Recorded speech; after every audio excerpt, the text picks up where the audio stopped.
Okay, good afternoon.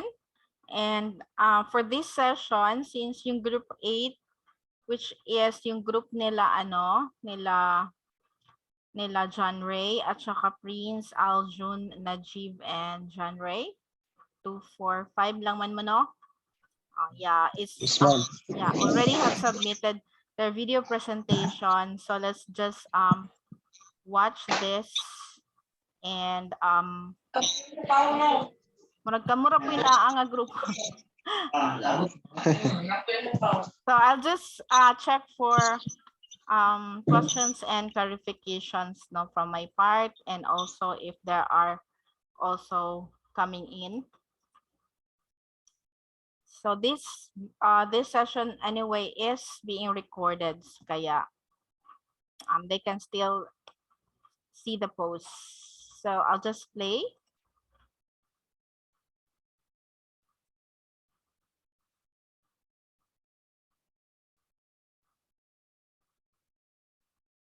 Of the study, research questions, significance, and the research method in the study.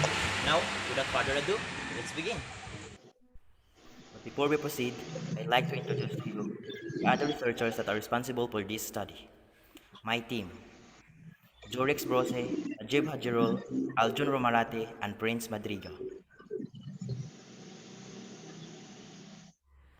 Our research study is entitled Consumer Perception and Preference Between Broiler and Native Chicken Meat in Island Garden City of Samal. Now, let's break down the title one by one. Consumer Perception and Preferences. Basically, this talks about the impression, awareness, and consciousness about a certain product, specifically chicken meat, between broiler and native chicken meat. It is the key factors of the study, which means broiler and native chicken meat revolves upon the concept of consumer perception and preference. In Island Garden City of Samal, 8 pertains of the location of the consumers or the respondents of the study. The contents of this study will serve as the flow of the presentation are the introduction/background of the study, related literature, objectives of the study/research questions, significance of the study, and research methods. Now, the background of the study. Let us define first the consumer's preference and perception. It is a subjective taste of individual consumers measured by their satisfaction with one item or product after they purchase them. Chicken meat was regarded as one of the Filipinos' favorite food, but their preferences and taste are influenced by a variety of factors. Consumers' preference allow a consumer to rank different bundles of goods according to the level of utility or the total satisfaction of consuming a good or services. The main point of this is to determine the most preferred chicken meat products in the Island Garden City of Samal. The focal point focus on the factors affecting consumers' preference between broiler and native chicken meat. The purpose is to provide distinctive data and information which can be proven useful in future endeavors.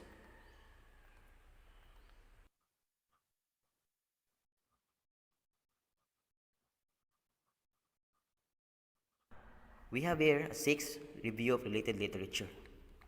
According to Garland and Carty of 2010, exposure to a food item are thought to be strong factors in determining taste preferences. Education had no effect on food purchases, but rather the food price was considered more important. That was according to Nimuchura et al. Of 2010. Pupa et al. Of 2011 states that the main problem is consumer selection of food is governed by many factors, including culture, religion, lifestyle, diet, knowledge, health concerns, and food trends, often influenced in advertisements, news, and personal take by media.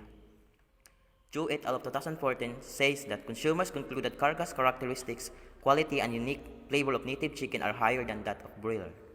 Manto Ace and Longwen, both native and broiler chicken meat have almost fair share of preference by consumers, with 53% in broiler meat and 47% in native chicken meat. And according to the Philippine Statistics Authority of 2021, total chicken population was estimated at 190.74 million birds, with native 45.2%, broiler 31.1%, and layer 23.7% share. Now let's go to the aims and objectives of the study. The major objectives of the study is to investigate consumer perception and preferences between broiler and native chicken meat in Island Garden City of Samal. The specific aims of this study is to analyze the consumers' perception towards broilers and native chicken meat in Island Garden City of Samar. The second one, compare and analyze factors influencing consumers' preference between broiler and native chicken meat in Island Garden City of Samar. The research seeks to answer the under-mentioned research questions. First, what is the socio-demographic profile of chicken meat buyers in Island Garden City of Samar? Second, what is the socio-economic profile of chicken meat buyers in Island Garden City of Samal? Third, what are the practices of consumers in buying chicken meat products in Island Garden City of Samal? Fourth, what are the different factors affecting consumers' preference for chicken meat in Island Garden City of Samal? The last one, what chicken meat products is most preferred by the consumers from different income classes in Island Garden City of Samal? Now, let's go to the significance of the study. Some of you might ask, why do we pursue such study? But the importance of this study is for the following. For producers, retailers, suppliers, student researchers, and academic institutions. For the producers, this would allow them to better satisfy consumer expectations, demands, and needs. For the retailers, this study will give them the idea on to what chicken meat is most preferred by the consumers. For suppliers, this will give them an idea so the different attributes that the consumer usually consider, and for student researchers and academic institutions, this will serve as guide to those who will conduct similar and further studies on consumer perception and preference between broiler and native chicken meat. Now, let's go to the research methods used in this study. The study will use both qualitative and quantitative research. Primary and secondary data will be used in the study. Primary data will be collected through survey. Further, secondary data are from literature review coming from articles, internet, and books. Structured survey questionnaires will be used in order to generate responses from the respondents.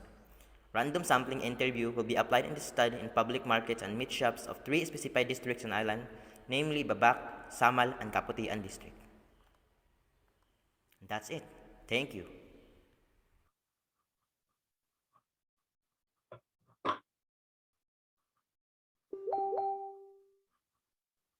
Okay. So very good for group 8, no? It's a well done presentation. And maybe yung kulang lang siguro, yeah, you did well in your review and your introduction at saka yung methods is yung question guides ninyo, no? And which will be included in next time, no, in your finals. So for at this point, I will give you an example of a questionnaire. If you have a question, naana ba may set of questionnaire, if ever? Nag-start na mo? Naana may questionnaire? Wala pa po. Wala pa po. Okay, so let's just try to see.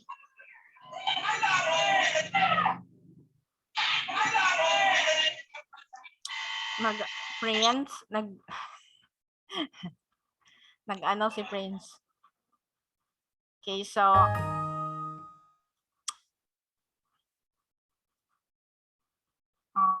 i-search pa na ako, ha? Padali lang.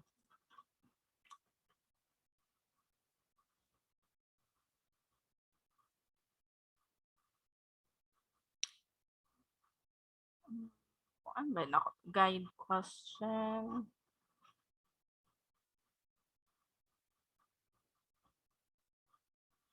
So do you have for the rest, no, na not included in the group, do you have any questions or clarifications sa kanilang presentation?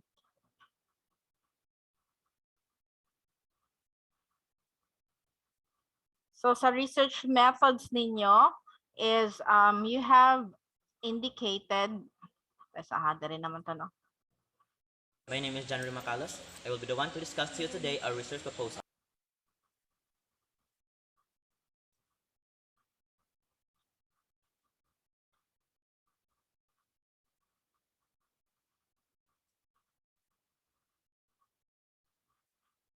Research question. Ano yun?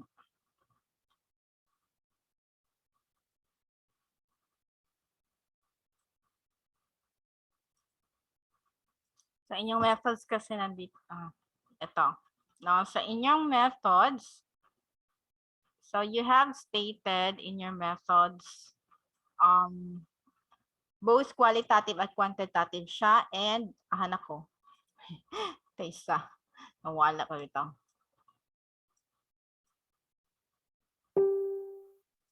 And you also have stated na primary and secondary data ang gagamitin ninyo. So, and yung mga nasa literature review and others, and then questionnaire. So, magra-random sampling din kayo, no? So, yung questionnaire, you just have to indicate kung open or closed question siya, no? So, yes or no ba nga, answerable ba yes or no, or yung open-ended na question. So, i-indicate nyo lang. So, kung both, siguro no need to indicate kung both naman. So, these are example as Yes, I ma'am. have, both, no? Okay. I think we are planning po, ma'am, both po, ma'am, nga open or close-ended question. Pero okay lang po ba, ma'am, kung mag close-ended question may, pero ang analysis of quantitative data, among gamito ng qualitative data to interpret those quantitative results po, ma'am. Pwede ra. No problem. Close-ended questions lang po, ma'am, then mag-interpret lang naman ang qualitative results. Descriptive lang gyapon siya. So, Yes, ma'am. sige. So, this is a sample question guide, no, or discussion guide or survey question. So, of course, you have to indicate your school, no, or your organization name. And, of course, ang title ng study, or, yeah, and yung, I don't know. This is for public sector. Of course, you have to have a heading kasi wala man na ako nabot ang heading, but you have to have a heading in or for example to make it formal, but as for now wala pa naman tayong format or structure. So they should indicate kung ano sila, farmer ba sila or anong organization nila. For example, from the Department of Agriculture sila, at anong position ng ini-interview, at saka yung name to indicate kung kanang the organization, pangalan, and then their organization, and then ano yung position niya, no? And pwede ring optional din yung pangalan nila. Pwedeng i-represent na lang nila yung organization. So of course their gender, if you are looking forward for the demographic, no, na data. And then your sets of questions that would answer yung mga yung research question na present kanina. So example, no, with respect to agritourism, what role do you see your organization playing? So this is an open-ended question. No, kaya may line yan siya. So these are example. These are just few examples of the questions, no? Yung iba ang haba, no? Depende kung anong topic. Ayan. So, and this, meron ding mga questions na pipiliin mo lang. This is also part of a close-ended question na answerable by yes or no, or merong mga choices like, how do you see the growth of agritourism in Samoa? Do you foresee significant growth ba, moderate growth, little growth, or no growth? So, i-check mo lang yan. And then, when you present this data, pwedeng i-graph mo kung ano ang highest, ang significant growth ba, moderate, little, or no. Now, same with the other question. Or would you like to be sent a copy of the final report of the study? So these are some of the questions in the end part na parang ending part na para malaman mo kung they wanted to be shared, no, with due respect na you are asking for their time to answer your question, no. Some of them also gives like snack or kaya token, no, for the time they spent, no. So kung meron kayong funding agency, pwede kayong mag-budget ng parang, kasi meron ding ibang nagpapa-interview na nagapabayad jud, no? Like the one that we consulted, no, sabi niya per hour daw sa pag-interview sa kanya is like this, no? Like $50 per hour, ganon. So for example lang na siya, no? So you have to have a budget for that if you have a funding agency. So this is just one sample question for public sector. We also have one sample question for discussion guide for farmers. Depende na sa asa mag-fit in ang inyong questions, no? Depende po sa inyong topic and depende din. So for this, name, the business name, of course, the gender, the age, yung highest level of education. So, kasi magiging ano ito descriptive analysis niyo ito. And then, how many years of business experience? And ito mga open-ended question na yan, no? Describe the operation, what are the motivation, why did you engage in agritourism, what are the biggest challenges. So ito yung example ng mga open-ended questions and some sort of close-ended question answerable by yes or no. No? Before you started your agritourism operation, did you develop a formal business plan? So yes or no lang na siya. So ito lang yun, no? And also or choices. So mga close-ended question kaya po na. So these are just some of the example that will answer specifically the data of your study. So I hope you have now sample, no? I will anyway I will post this one para you have a guide, no? I-post na ko na siya. Okay, so do you have any questions or clarification before tayo mag-end? So we will just be short for this time kasi bago lang po ko nagpa-booster. Kamu nagpa-booster na ba mo? Mana mo? Hindi pa po, ma'am. Wala pa. Sige. Pero humana mo po ano, humana mo pa vaccine. Yes po, ma'am. Yes po. Very good. So next, magpa-booster na mo. Kasi hopefully, human na punta sa atong, mag-start na punta sa atong face-to-face, but we don't know yet no the final say ng ating admin. So, hintayin lang natin. So far, so good. At saka yung group nila, actually, nagsubmit ng paper sino nga yun? Si Angel ba yun? Yes.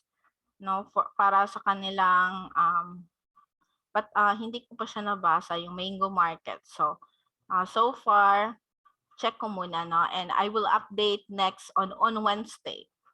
So hopefully the rest of the group can post already yung inyong presentation, like the group 8. No? So only group 8 lang naman palang nag-post. So hopefully yung iba before mag-Wednesday makapag-post kayo on that day. So you could get a higher grade, no? So wala na tayong questions or clarifications? Yes po, ma'am. May question po ako, ma'am. Yes, John Ray. Regarding po sa among research method, ma'am. Since naamay qualitative dito, ma'am. Pwede po, ma'am. Okay lang po, ma'am, og nang naamay mga key informant. Oo naman. Okay lang po, ma'am. Yes. Para dili na lang may magkatong kuan kay para madiretso na lang po namo. Oo. Di para ang kung unsay result sa key informant interview amo na lang pong tawagan, ma'am, i-integrate mo sa among quantitative nga result.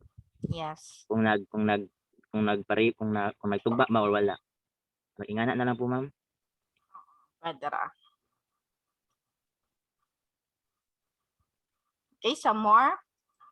So I think yung group 8 is ready na for, kulang na lang sa inyo ay yung mga panel ninyo, no? Panel review.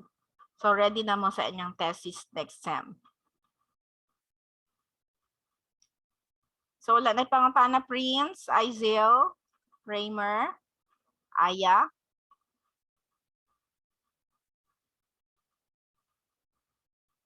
So again, thank you very much. And since if you have question, you can just message me anytime, no? So thank you and see you again next meeting on Wednesday. So this would be our last week for the final presentation. So thank you and have a nice lunch. Thank you po, ma'am. Thank you, ma'am. Bye-bye.